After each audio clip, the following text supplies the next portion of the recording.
First আমি যখন system জানার পরে আমি প্রথমে গামা এবং এদের হেলথের জন্য যেই নিউট্রিচার্জ প্রোডাক্টগুলো আছে সেই প্রোডাক্ট নিয়ে আমি সুস্থ হয়েছি।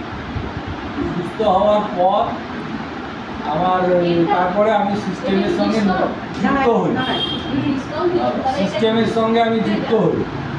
তার জন্য যা যা কেওয়াইসি লাগে সেগুলো আমি দিই উত্তম স্যারকে। উত্তম স্যার আমাকে অ্যাড করেন। ওটা কি আরেকজন এসেছিল, হ্যাঁ সেটাই, ওটা তো কনফিউজ হচ্ছে।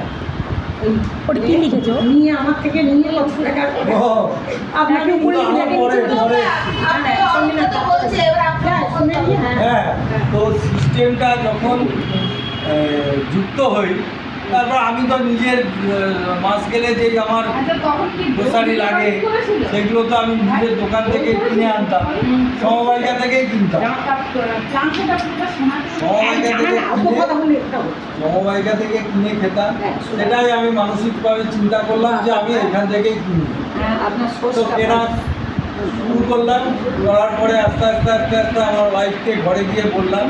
করার পরে ও ইন্টারেস্ট দেখালো জিনিসগুলো, প্রোডাক্টগুলো যখন আমরা তো আর রান্না বান্না করি না, ডালের কী গুণ আছে, ডালটাকে কীভাবে ধুলে কীভাবে সাদা হয়ে যেত, এগুলো শুনলাম। শোনার পরে বললো যে না, এগুলো সবই অর্গ্যানিক বানানো জিনিস, নিজেরাই বানাই এবং নিজেরাই ব্যবহার করি।